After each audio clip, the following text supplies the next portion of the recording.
Well, the situation is very complicated, as we all know. Journalists are working in almost impossible conditions. They are having huge problems with intimidations, attacks, and censorship. At the same time, we hear information about switching off the channels. Yesterday too, and several days before, one channel was switched off from terrestrial broadcasting. I was able to talk to many of the local journalists, and I will publish my assessment today before I leave Kiev. But in general, what I can tell you is that I'm very worried, and I will continue to have a very close focus on state of media freedom in Crimea and in Ukraine in general.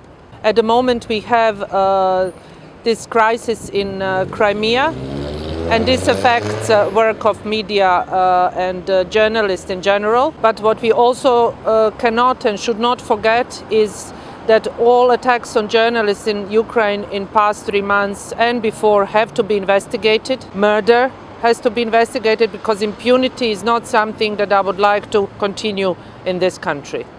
I'm receiving information on the hourly basis from Crimea and all over.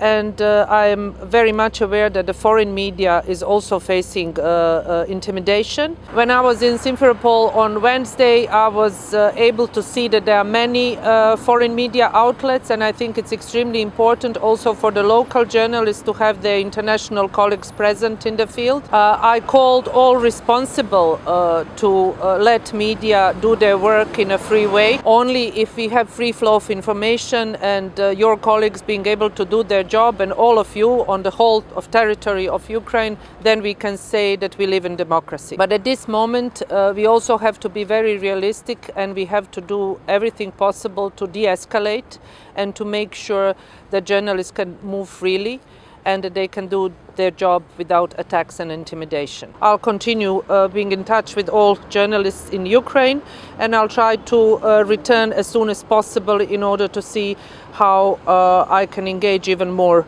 in order to help. Well, my main message I already said when I was in Simferopol the other day. I said, pardon me, I said stay away from journalists.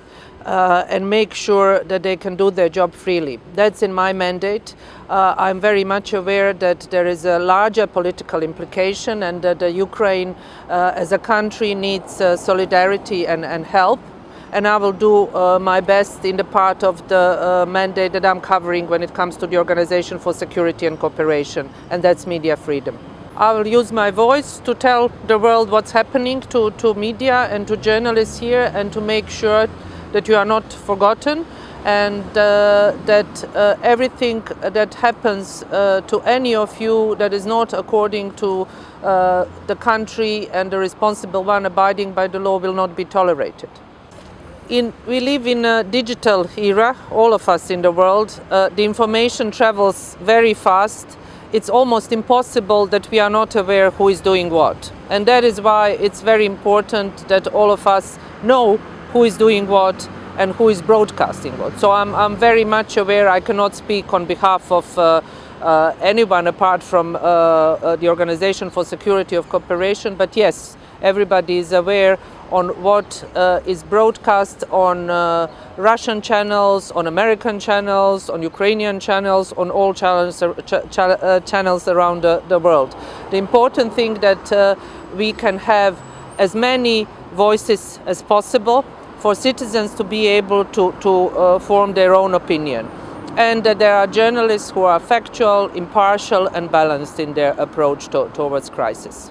And I just heard half an hour ago that the International Federation of Journalists is trying to bring Russian and Ukrainian journalists and their federations and unions together in order to discuss the problem of propaganda. And I welcome this very much, because I think that this is the right and the only forum that this should be discussed among journalists.